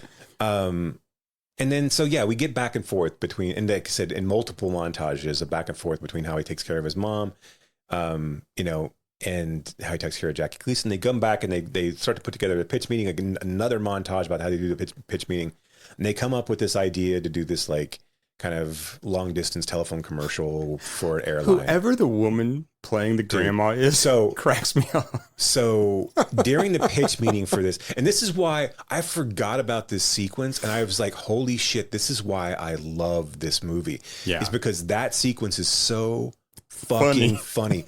Like, because so he's like, we're not going to film it. We're not going to draw it. We're going to have real people in the room when we pitch it. And so like they have their entire pitch team acted out. Yeah. And so like there's the one woman who was played the airplane is like this is the flight attendant and also the daughter of the mother. So the whole pitch. It's a grandma. It's a grandma going to visit a family. Right. And so the whole idea is like, we fly you from your home to their home. We're your home in the sky. We're your home in the sky, and we take care of you and all this kind of stuff. The pitch was like you're in solid with the business people, but not with families. But the two men in the pitch meeting are then talking. Well, there's three actually, and they're talking like one. I guess that one guy probably could get away with giving a Hispanic. The guy who was doing the Bombay accent absolutely could not do that. No. But when he says something about Caracas, and she's like, "What?" I was like, not like that. What's that? What did you say again? so goddamn good. And it's so like, I implore you to like, if I don't know if it's out on YouTube or whatever, just to watch this movie for that particular sequence. That scene. Yeah. She is so good in that. Good. Just like, call me Hattie. And then she's playing a guitar too. She's just over there, just like, face never changes. And then they get, Corbin smiles and they like it and they're going to go pitch it to so then they start to put together, they start to film the commercial and that's when his life really falls apart. Like his dad won't go to the hospital and he doesn't, he's having to buy his mom a car and like, it's and like, it's really. And he's not having fun at work anymore. Right. And the director, his buddy's like, I told you said, we said we would do this as long as it's fun. And it's like, this movie's full of like ridiculous platitudes like that too. Like this, and I know a lot of 80s, like Secret of My Success and all these things. So, like, that positioned corporate America as this like kind of free for all. Like you just do whatever the fuck you want. Bastion it's fun, of right? fun. Yeah, it's just a fucking. There's no real work going on. We're just fucking like jabbing with each other and doing whatever and hooking up with a lady and hooking up with ladies. They make their commercial, and then Corbin wants him to go out and pitch it in California. And he's like, "Hey, my dad's having surgery. I can't go." And he's like, "What?" Well, okay, wait. I'm going to take a step back here because Tom Hanks finds out that Jackie Gleason, his dad, had been cheating on his mom for like their entire marriage, right? That it was just this like loveless marriage and all this stuff. And also, she had been in a Catholic school, so it's like she didn't really know how to do sex stuff, and like she didn't know sex, right? She didn't know the sex, so he like went out on and stepped out on her, right? Because she wasn't fun, right? I mean, okay, so he finds that you're supposed to have fun in bed. I think that's the moral of this movie. Is apparently you're supposed to have fun and look, in bed. I agree with that absolutely. Okay, but so Tom Hanks finds out, he like reads his dad the riot act and like storms out, right? And then for some reason goes back. Yeah, I mean, he goes back and like apologizes. I mean, like brings him food and is like, sorry I yelled at you or whatever. I guess because maybe he thinks he's the same way. I guess. Yeah. Okay. Sure. I mean, and then he takes them out. It was a weird thing because like he was like, he was accusing him of being a bad dad, and he was like, I did the best I could. I treated you the same way that my dad treated me, kind of thing. Sure. Which that's valid. Okay, I get that. But like, yeah, it was a weird like that. Like the emotional beats of this movie don't make a whole lot of sense because they're not there. Right. I mean, true. Right. Absolutely. I just feel like it's just we don't get any of that. It's just like we just kind of change our mind. So Hanks takes him out to like a jazz club that he likes to go to. And at one point, he's dancing, and he loses one of his slippers. And that's when Hank sees, like, his diabetic foot. Right? But I'm like, if he's dancing without a slipper, wouldn't we all see his, like, diabetic foot? Man, maybe but at some point, I don't know. But then that's why he has to go have surgery, because it takes him to the hospital, like, right away. Right. Yeah. And then him and his mom, then there's a big kind of reconciliation sort of between his mom and his dad. Not like they get back together, but they kind of have it out. Yeah. Although I thought that was a really weird, like looking back at that scene now, I don't feel like that rings true at all. Like I don't feel like what part of this movie does ring true. Good point. But I mean like the parts that are supposed to ring true. Good point. Right? Yeah, absolutely. Yeah. And then so once he doesn't lose his job, his boss is always behind him the entire way. So there's never really any tension with, I mean, like when we know that that's not going to, Right. Because he's already, this is the 80s and he's a tall white guy. He's going to get a job. Like he's already gotten 2 firms that want him anyway. So and we also, Hector's never going to be the bad guy in any of these movies. He's going to be the straight-laced guy who always befriends the protagonist to help him out of their troubles. And is just wonderful. Right. He's great. Yeah. He has a whole funny through line about trying on different toupees, which is pretty good actually. And then he goes out to Los Angeles and he's like, they got green hair out here. I don't know what the fuck I was even trying to do. I love how this movie does I'm going to use the F word once. If you ever fucking touch me again, I'll kill you or whatever. Right, like there was like, so one time where we still be PG and we could still be edgy a little bit. But yeah, I mean, so like his dad has surgery, loses his toes but can still walk with a cane. They watch baseball games and then another montage montage. Yeah, I know. Right. They do a credits montage Right, of him back at work. Back at work doing the same shit again.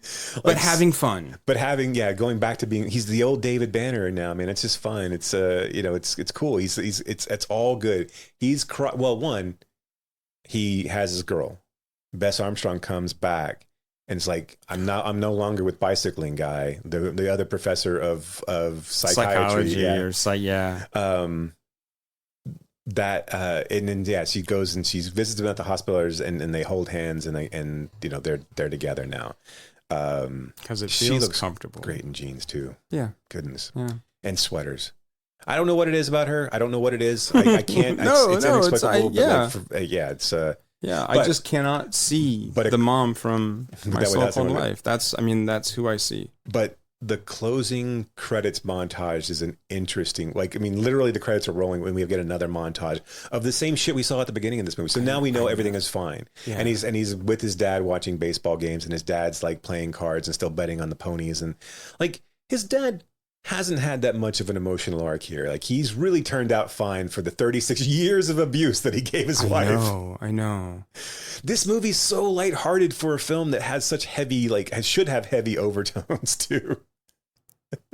Also, you're right in that this movie should have chosen a lane. Yes, absolutely. So by the time that when Corbin tells him to fuck off and I want him fired, Celia Ward's like, what are you doing? Your dad will be fine. They got good doctors. Like you just come out to California, and he's like, you'll make a great CEO someday. I'm not doing that. Yeah. I'll send somebody else. And then he takes him a while to get back into the job because he's making sure his dad's okay. But we should have either seen way more of the family stuff and way less of the advertising stuff, or way more of the advertising stuff and way less of the family stuff. Right. We probably should have cut out the mom. No offense to, Eva Marie Saint. Right. She's great. Yeah. But her story is the least interesting one here. Well, she doesn't do anything. Right. Right. And that's the thing is it doesn't ever The only thing that she does, and I think we can give them credit for, is that she goes and says goodbye. Right. I'm not coming back. Right. And she tells Hanks that, sorry, I'm not doing this. You're going to have to do it. I'm leaving. Right. And I think that maybe, I don't like this movie, but an even lesser film would have had her reconcile with Jackie Gleason. Right. So, props to them for that. But I think that's the only thing that she's there to do. Because she doesn't do anything. She has nothing else to do. It's an interesting era for Hanks too, because he's not he's trying to figure out where his movie stardom lies, right? Right. Because he's done the Bosom Buddies, Bachelor Party, Volunteers, that kind of frat boy type role of his, and Splash even to that extent as well, right? And then now he's coming off of Splash into this and starting to get a little bit more serious to see, because he'll do Punchline soon, and there's another one not the Philadelphia Story, but there's something maybe it is Philadelphia Story, because the Philadelphia Experiment's the one. This is the one I'm thinking. This is a sci-fi one. There's another movie where he's like a soldier coming home kind of thing. Oh, because I'm wait, why do you keep saying Philadelphia? Because he was in Philadelphia. He was in Philadelphia, actually. Yes, but that's in the 90s. No, I know. That's I'm just fully him cementing himself. Have you seen he's doing another Zemeckis film called Home with? It looks fucking terrible. I can't. What the fuck are we doing? It looks so fucking horrible. Zemeckis is another. What is Zemeckis? Is just kind of what new shitty technology can I use in this film? It's weird. He's fallen off the map. I don't know if he just got enamored with, the Polar Express and was just I'm going to do mocap and then I'm going to figure out how to do Welcome to Marwin and he will always be a legend. But man, what the fuck is what are you doing? And stop, and stop doing it. Right, just stop doing it. But also 1994. Do we give a shit that the people from Gump are finally back together again? Have we been pining for that? No, because Gump was a shitty movie too. Right. But even those who hold Gump in high regard, are you holy shit, the team is back together, getting the band back together. They're on a mission from God. The only person we're missing is Haley Joel. We'll get all those fuckers. And Lieutenant Dan. Why don't we just line them all up, right? I'm sure McFly will. Gibson's not doing anything. I mean, yeah, Bubba Gump was in Wildcats. So. Right. So I think the film about the soldier coming home was called Saving Private Ryan. No, I don't know. Maybe it's a soldier story. There's something in there. It looks like it was a fairly shitty direct-to-video thing. It was in the same time frame. I can see the video cover. Let's see. There's Volunteers, The Money Pit, Nothing in Common, Every Time We Say Goodbye. Maybe it was Every Time We Say Goodbye. Then let's see. What's it look like? Oh yeah, that's got to be all it because he's like in an Air Force uniform. Yes, that's it. Yeah. I was way off on the title, but at least In a time in a world of impossible love, he would accept nothing less than everything. His curly-headed ass would accept nothing less than everything. And he's looking, right off into the distance, like it looks like a piece of shit movie for sure. It looks absolutely horrible. So unfortunately, Nothing in Common is not a banger. Not a banger. It does not bang. But I will say, if I cut it down to just the commercial presentation, that shit bangs. That is funny. And that is funny. Yes, 100%. That is funny. And I think Jackie Gleason, is he ever bad? No. I don't think so. I don't think so either. Right? And it is good. I think it's cool to watch a legend like that kind of like. There's just something.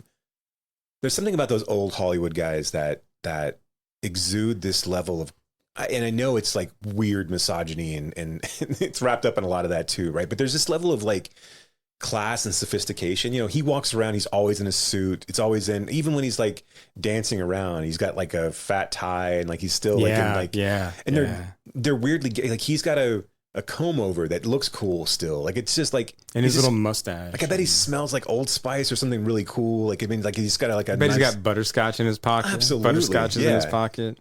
I mean, look. I mean, just think about him in The Hustler, right? And I mean, just the way that he carries himself in that film, the way he moves in that film. His physical presence, I mean, for a big guy, I mean, look, if you've seen anything about Jackie Gleason, you know that he could hoof it, right? I mean, he was incredible.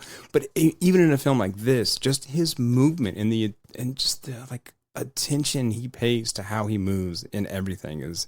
Have we lost the ability to have fatties that can like really move it around? Like, since Chris Farley? Well, not even like Farley. I feel like he would have got winded pretty quick. But no, but like Belushi was like maybe like since Belushi. Like I think Belushi was an athletic big. Okay. Sure, I mean, just look at Blues Brothers, right? I mean, yeah. I don't think that was actually him doing the backflips, right? But yeah, of course. No, but right. Yeah, I mean, I think we. I don't know who. Okay, as much as I don't like Nothing in Common, where are those movies now? Yeah, I don't know. Right, I mean, like, where's the Gary Marshall, Penny Marshall? Like, who's making those kind of. Right. Like, right. I think it all died out with like Beatty doing Town and Country. Like, I mean, like they were just like, we can't spend $100 million on these and expect them to do returns anymore. And Beatty fucked it up for everybody. That sounds something like he would do. Or like Costner. Like, I mean, here's the problem is that we don't have them star young people and old people now. Like, I mean, like they're just seen as like, something's got to give, or like they're just seen as like geriatric rom-coms that speak, right. Or like 80 for Brady or I mean, it's what I'm saying. So I mean, do you think something like As Good as It Gets is a version of this? Yeah. Okay. Yeah, that feels like probably the last one, maybe. Right. I mean, because we had like an aging Jack Nicholson, but we had these other guys who, I mean, Kinnear and Helen Hunt weren't as young necessarily, right? But they kind of feel Hanks, like, but there was at least a generational gap. I never got the feeling that Nicholson was trying to sleep with Helen Hunt, right? So I mean, it wasn't that kind of right.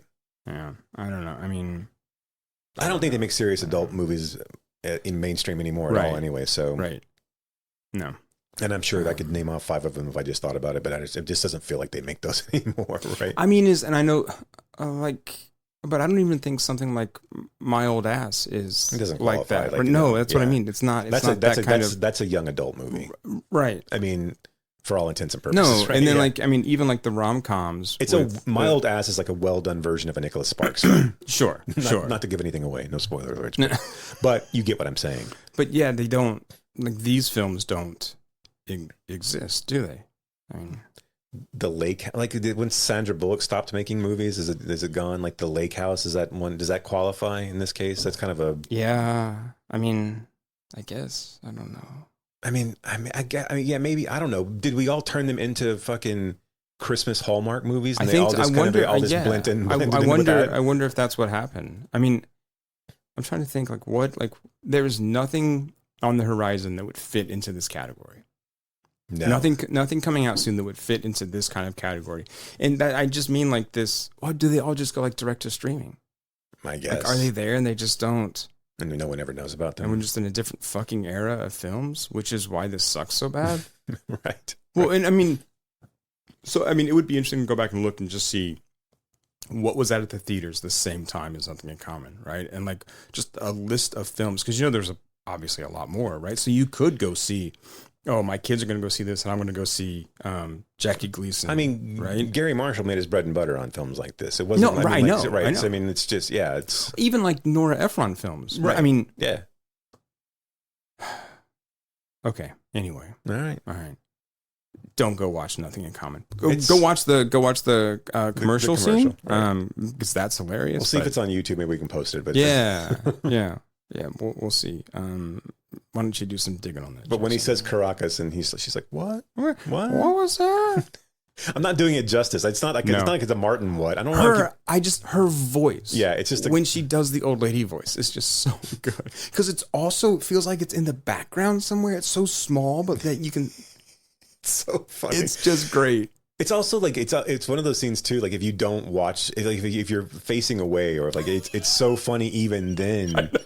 Like you don't have to be watching the screen. It's just so funny. Right. It's just great. And they're all just like smiling and just playing guitar. Oh, we didn't talk about like also this has to be like one of the first films like this where they had white people trying to rap.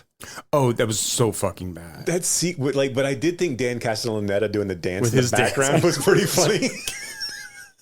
That was good. That was funny. Right? But what was so stupid about that is that they printed out a record player and like scratching and did the scratch with their mouths. Also, things that we have lost since the 80s. Bars with basketball goals. And right. That bar did seem pretty fucking cool. Yeah, I'd go hang out there. Bar, yeah, no, 100%. Right. I mean, look, I can get a club soda anywhere. So that would have been, yeah, I definitely would have hung out there. But yeah, don't see those anymore. We just have axe throwing bars. Yeah. So that's the worst. What the fuck? What?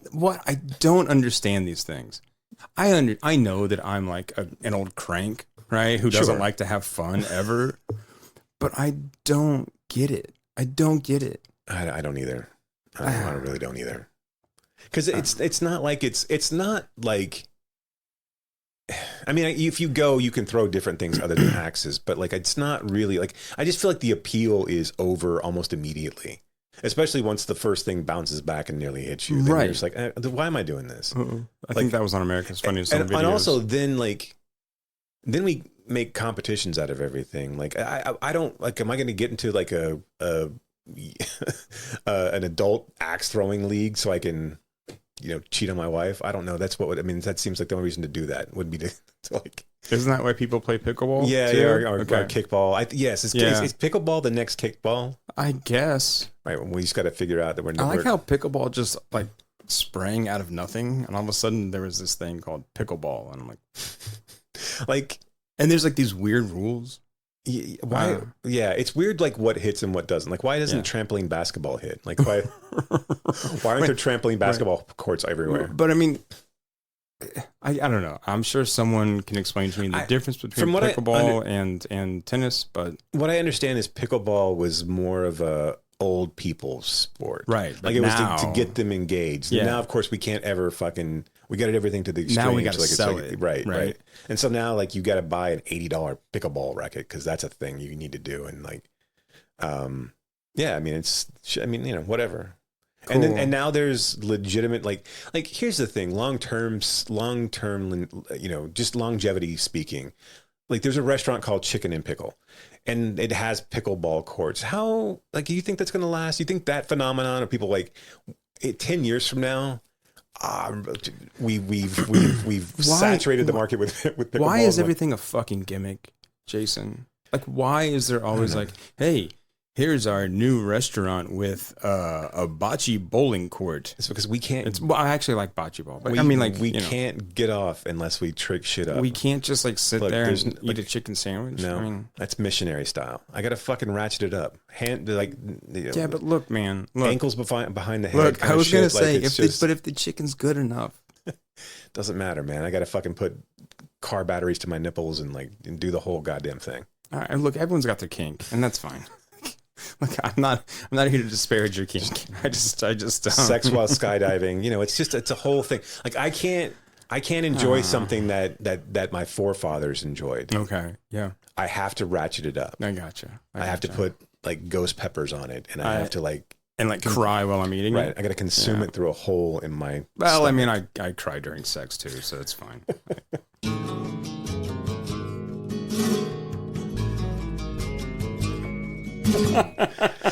Last thing, nothing in common besides the crying and sex thing.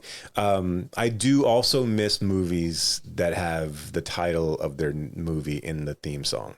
God, the fucking music in this goddamn movie. It is so Christopher Cross, man. It is so yacht rock. It's unbelievable. It's so bad. Everyone has a world of their own. Everyone has a heart of stone. It's so bad. Oh, it's so bad.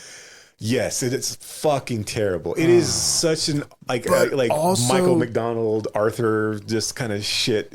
But also like the beginning of this movie was something we don't do anymore either, but we did in the 80s all the time. Someone gets in a car and we follow that car through different on the highway in the city parking, and we get all these different shots, right? Somebody turning, right?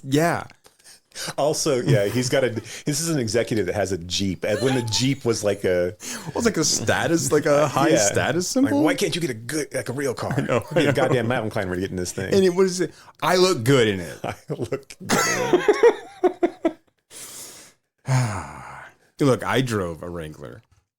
Very impractical car. Very impractical. Very uncomfortable. Right. Anyway.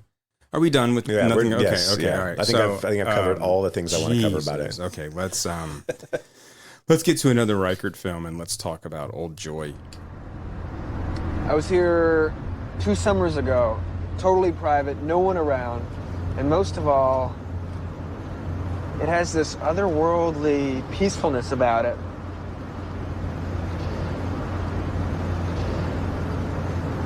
You can really think.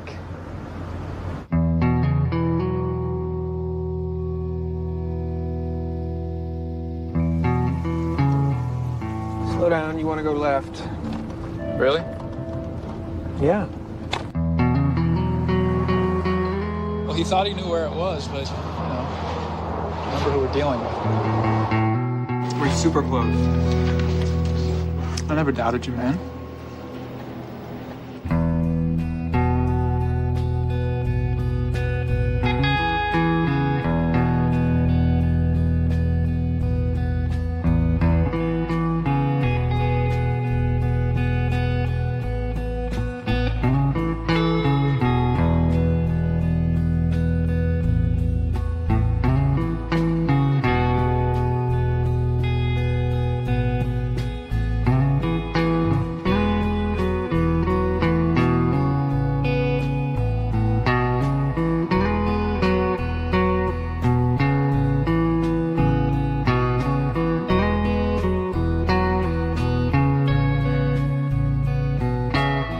I see all kinds of things out there. Most people don't see it. They don't want to.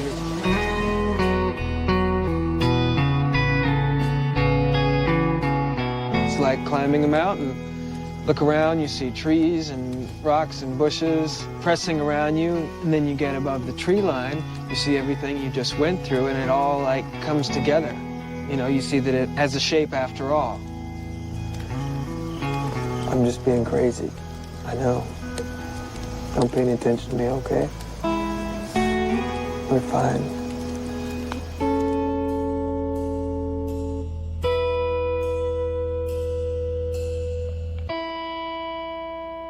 two old pals reunite for a camping trip in Oregon's Cascade Mountains.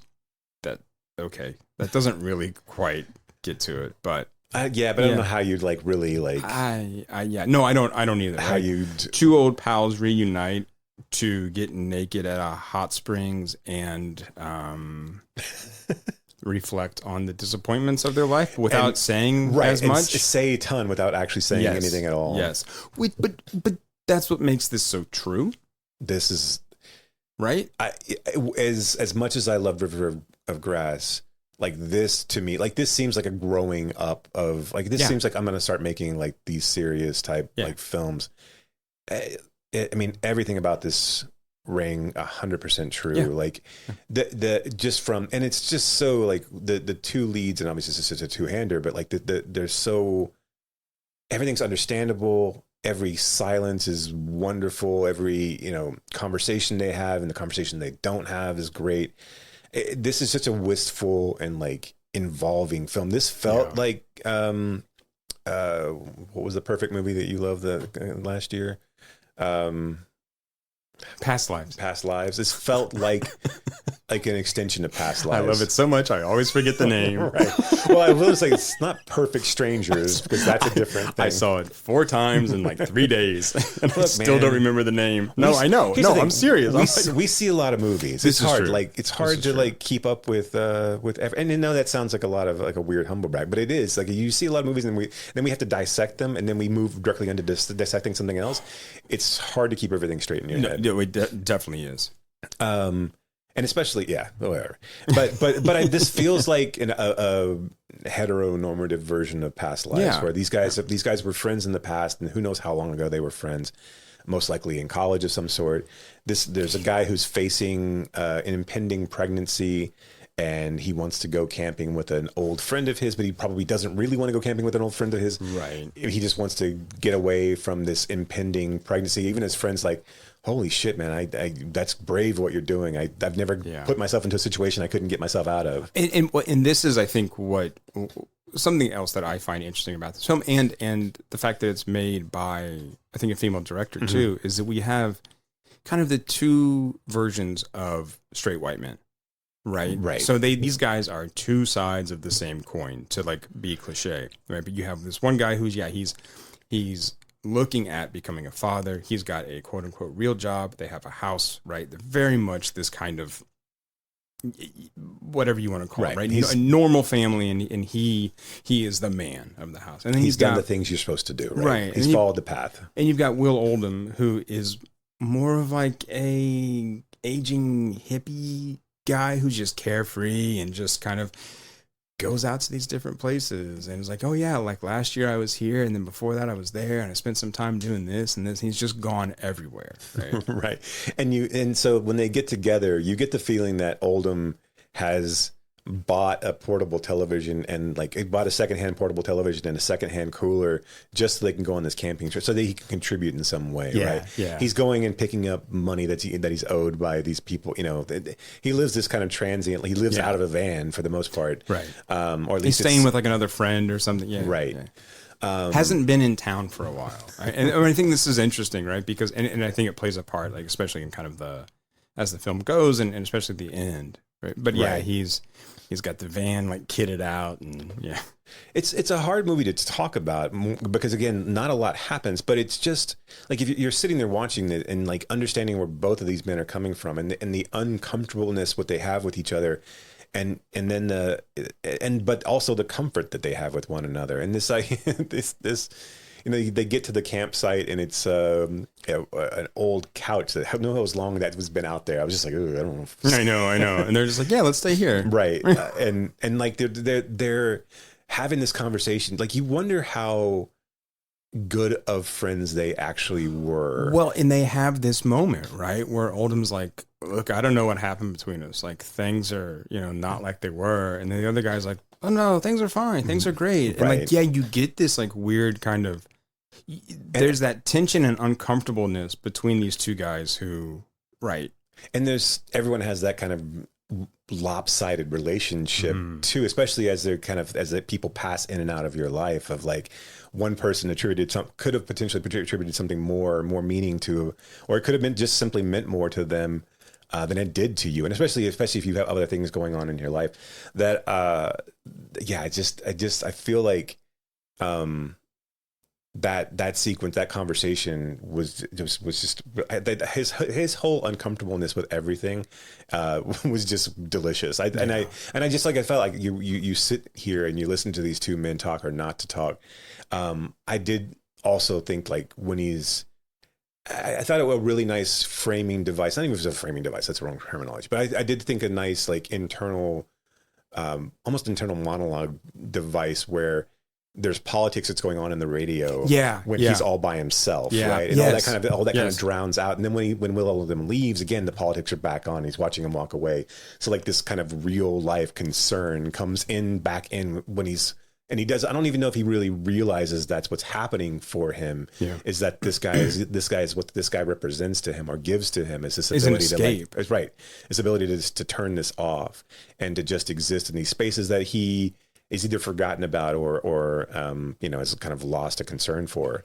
And you get the feeling that Oldham is like, has this idea of like he wants to. I never got the hot spring area. Was that just a thing that existed, or was that something that he was like trying to put together? Was that something that Oldham like had or possessed? No, that's a real place. Okay, so that was just something that they ended up going. They were hiking to, and they were going. Okay. So I couldn't figure out if like Oldham like had like some sort of more permanence. Well, it was weird that Oldham was like, oh, there's this place we got to go to. You're gonna love it, right? But I'm pretty sure that people in like the Portland area and around there would know about this hot spring because it's fairly.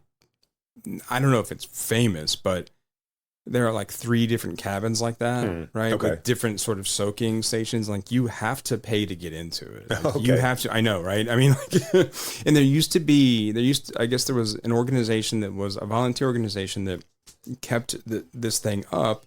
And so like the forestry department, whatever, worked with them. And then there was an internal argument.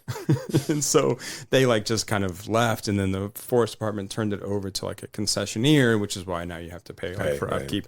So like it's a real thing, but it's made to, I think, be more mystical than it really is in this film. So like Oldham's just back in town and he's like, I want to go out here. Right. Oh, hey, do you want to go with me? Right. I mean, and then I think it is meant to sort of what represents something more, right? I mean, a kind of healing, a kind of another further escape, another kind of like diving into oneself. I mean, right. And they lay themselves bare, right? I mean, that's the whole thing too. I mean, literally they lay themselves bare. Yeah. And well, have you ever been to hot springs? You're supposed to, right? I went, speaking of Asheville, North Carolina, when I was there last, I went to the spa there, which is like up in the mountains. It's really cool. And so you can get like a private, or you can get like the soaking tubs are in like houses, right? And then they face out into the woods, and it's like really cool. And they're always like, you don't have to wear your trunks in there. And I'm like, excellent, because I'm not going to. Right. You're like, I'm just out there. I'm way ahead of you, buddy. Right? Yeah. Like I didn't even bring any. So like I was just like standing there naked in front of the women that work there, and they're like, you just walk in from your car. Yeah, just nude. Right. Yeah. They're like, well, you definitely need to shower first. But back to the film. I mean, yeah, they do. I mean, they lay themselves bare, literally and metaphorically, and then there's this moment. You're talking about the uncomfortableness between them, where Oldham gets out of the tub, puts his shorts back on, but then reaches down to sort of like rub, what's his name? Mark.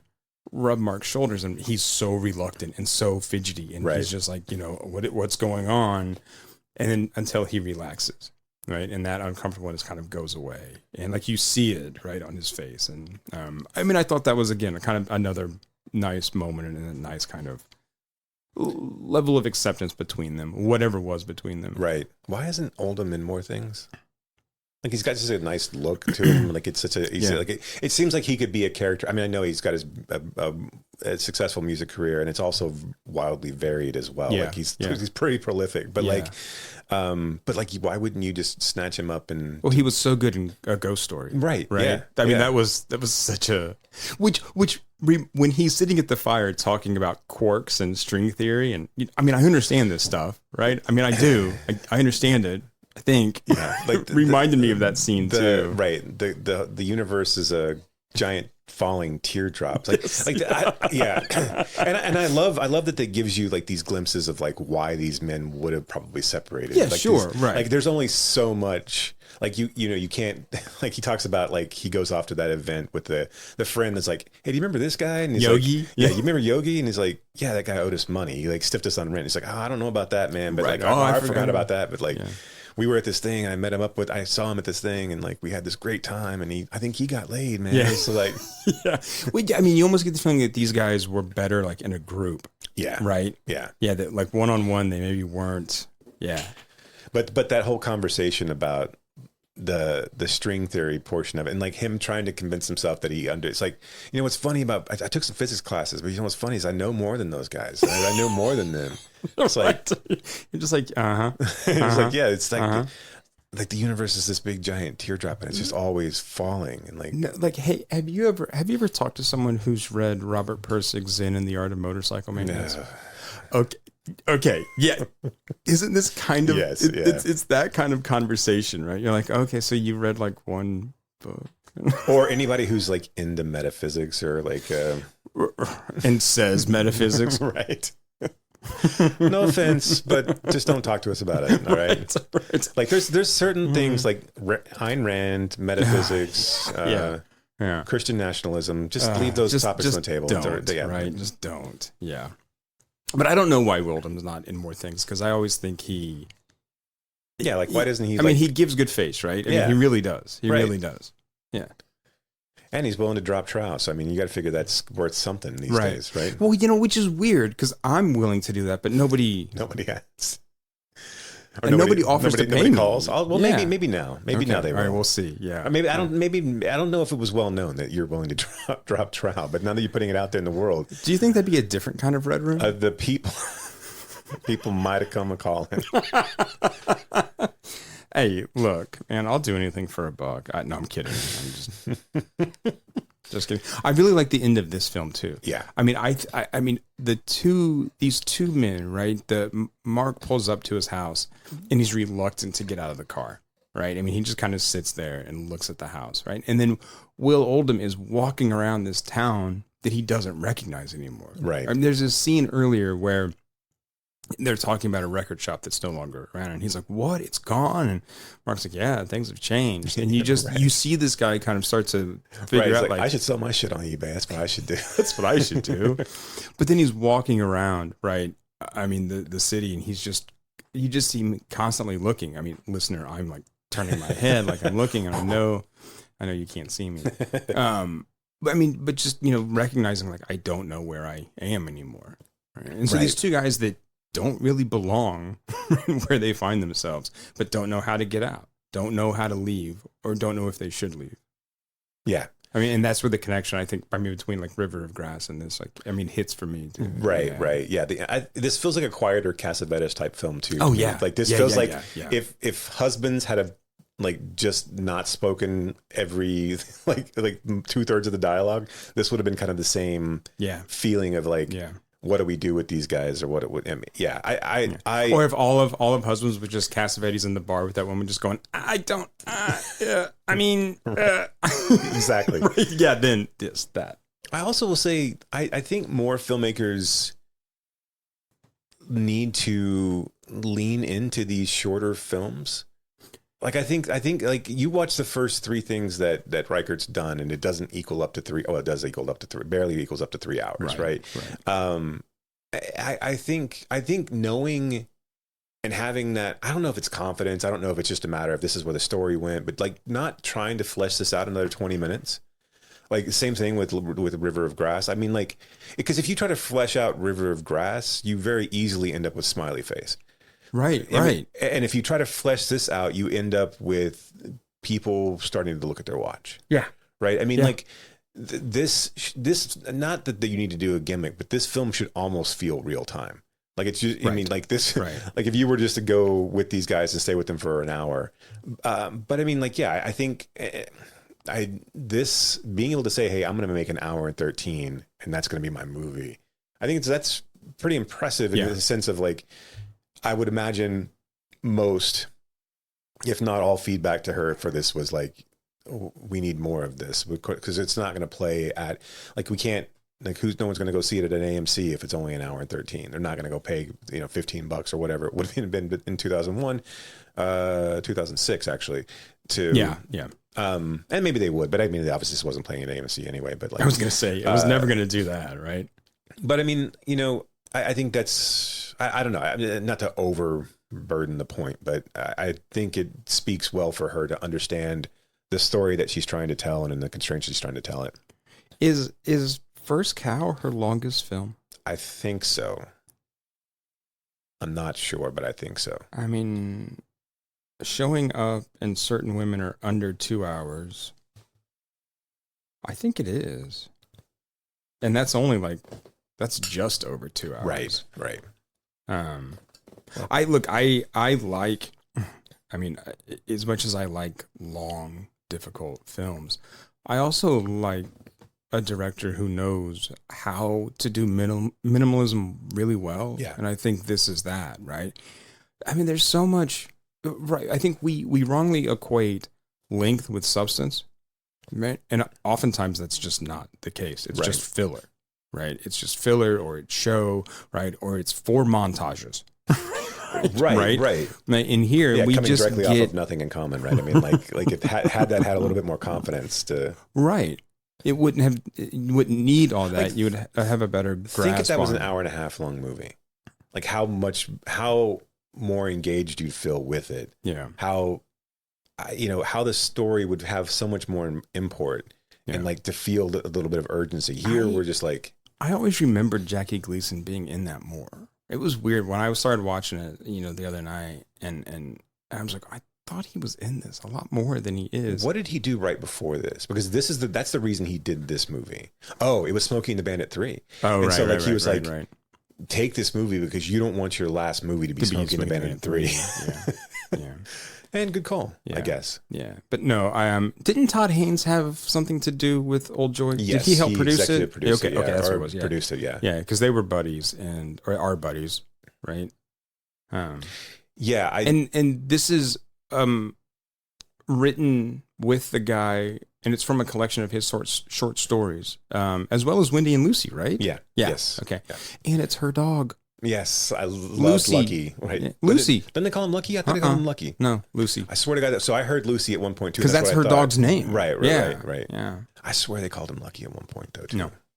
I'm gonna go back and watch that. Okay, fine. And you'll find out. Like, damn it, I was wrong. There's no. I hate it when Brock is right. There's no K in there at all. But yeah, the doggo was great. Yeah, I did like how the dog liked Oldham better than I know. like they liked Mark. Yeah, well, wouldn't you though? Well, sure, but he was Mark's dog. I know. Yeah, I mean, this is another one that I mean, it's been, how long has it been since you've seen these films? A good long time, yeah, right? Yeah. And I know that I didn't appreciate River of Grass when I first saw it. Like, no, and I don't know why I wait so long to watch them, to be honest, because they're perfect. Not to diminish them, but like they're also like, as much as we talk about how, the easy films and the background films are usually the ones you don't care about are shitty. Like this would have been a perfect background film to have on. Like, just to kind of like while you're doing other things to listen to these guys talk well, because that's all this. I mean, really. Right. It's a conversation piece, right? I mean, yeah. This always felt like when I look back at her filmography, I'm always surprised, and I won't be anymore, but like I was always surprised that there was such a big gap between River of Grass and this. Because I always felt like Old Joy wasn't some sort of resurgence into the market. I just felt like she had been doing shit, and I didn't know what it was, but I just felt like, oh, well, yeah, sure, she'd made a movie every 4 years or whatever. It wasn't like 12 that it took this long to get out. Because Old Joy, when it was presented, really was like, oh, shit, this is a good film by a great filmmaker. And okay, but you guys haven't let her make anything for over a decade. Like Okay, well, that's a weird thing for you guys to be saying. And I just remember Old Joy, just everyone like falling over. Yeah, I mean, this was another one that got like huge critical praise. Yeah. And yeah. And I saw this. Did it play at the Wexner in Ohio when I was in Ohio State? I forget, but I remember being able to see this like in the theater and, probably really not appreciating it as much as I should, right, or as I do now. So, yeah. And it was probably more because of Will Oldham too. Yeah, I would have been a big, and I think that's probably how I heard. I would like probably what drew me to this one as well at the time was because I was a big Oldham, Bonnie Prince Billy fan at the time too. So, because when did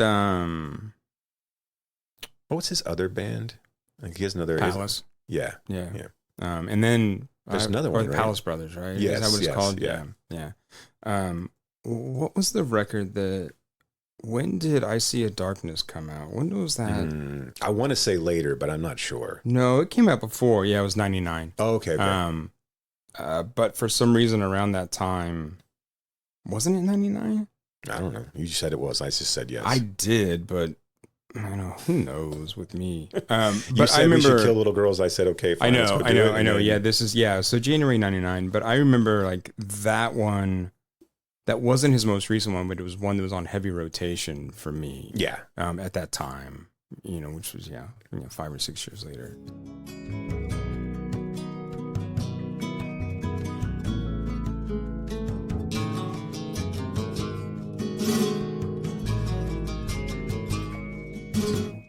What are we doing next time, Jason? The next two films so Wendy and Lucy, and it's not Meeks Cutoff, it's something before Meeks, right? Wait, let me double check because it's either Meeks or Night Moves. I think it's Night Moves, but no, it's Meeks. Okay, so Meeks. So it's Wendy and Lucy. And Meeks. Yeah, and then Night Moves and Certain Women. I love Certain Women. I mean, obviously, right? But no. Just Bess Armstrong for me, my friend. I think that movie is just the fucking tits. Anyway. Oh, that was rude. Because... Sorry. Okay. So, metaphorical tits. like not tits meaning tits, but tits meaning good.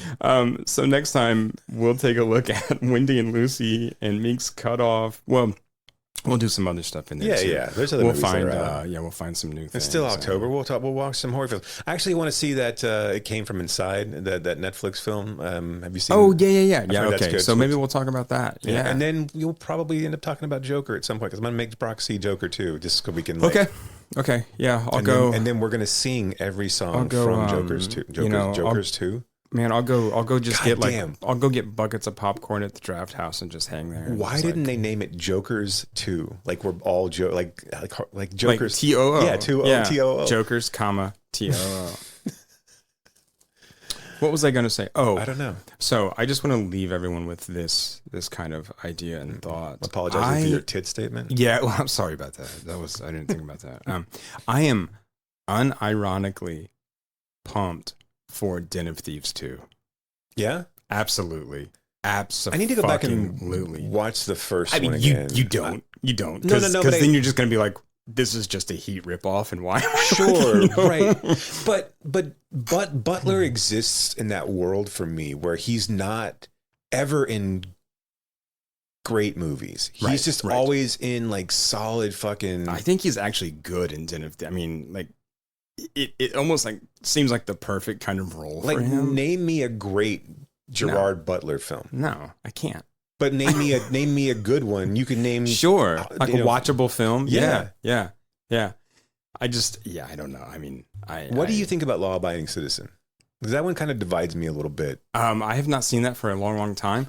But here's the thing: like, isn't he supposed to be the bad guy? Yeah, but he's not the bad guy. He's the sympathetic bad. That's what I mean. Right. Yeah, like Jamie Foxx is the prick. Exactly. Right? Yes. And so, I guess that's where I fall on that. But do you know how long it's been since I've seen it? You should watch it again. Okay. It's a lot of fun. I'll do that. He's also, you get to see Gerard Butler's naked ass, so that's always good. Yeah. Yeah, I mean, like, he's always just in those, like, fucking, I'm going to punch some shit movies. Yeah. I love like this movie, and like then I think he's got like these sausage fingers that like are just like these like punchy things, and he's eating donuts from crime scenes. I don't know. You always think he's gonna blow up like Russell Crowe too, like but always he's just like a fucking. But even like when he gets bigger, he's just like a big shit. Still looks great, right? Yeah, it's like he just gains abs. Right. How do you do that? How do you like eat more food and gain abs? No, so he's a white Michael Jai White to me. Like, yeah. I think he's a better actor. Oh, of course, but I don't understand like how Michael Jai White. And I know that we've already gone on, and we can talk about this in another podcast. But I don't know how Michael Jai White never really hit. Like why that guy isn't a bigger star. Have you seen the Netflix film with the Black Dynamite or the Aaron Pierre and Don Johnson? No, but I know which one you're talking about. Okay, because I think that guy is good.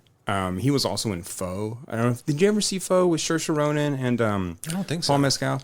It's a better idea than it is a movie, but he's in it and he is fantastic. No, I mean it is an interesting idea, but the movie is just it's pronounced pho, by the way. You're right. No, I saw it.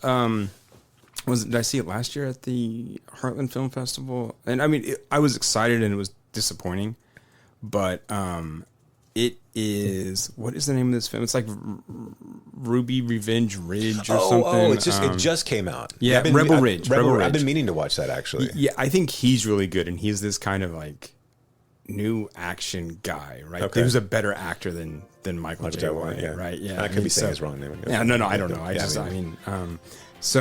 But I mean, he was also in like the Underground Railroad miniseries. Mm-hmm. I think he's good. I don't know how good this movie is, but like he's good. Right. So, but again, like his physical presence. Anyway, my point is he's the better version of Michael J. White. Right. No offense to Spawn out there. We would pronounce your name correctly if we weren't, but we're talking about you, so hopefully it's enough. Right. Also, like we're tired. So, anything else? What? Oh, thank you for just call me Hattie. Call me Hattie. Thank you. You want some tea, Mom? Oh, aren't you? Give her that. I love to talk over too. That like it's just so. Make sure she gets that lemon raspberry. Okay, all right. So until next time, when we're back with more Reichardt and more other things. Thank you all for listening. And keep screaming.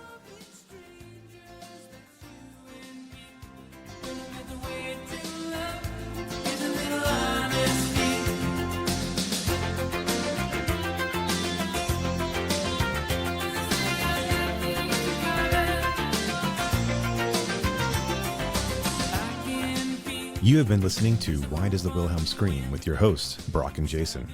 If you liked today's episode, do us a favor and rate, review, and subscribe in whatever application you use to consume podcasts these days. You can reach us by visiting whydoesthewilhelmscream.com. If you are in the DFW area, we would love to see you at a Fort Worth Film Club event. You can learn more about those and find a full schedule at fortworthfilmclub.com. And you can learn about my foundation and how we are trying to foster the next generation of film lovers at realhousefoundation.org. That's REEL housefoundation.org. Till next time.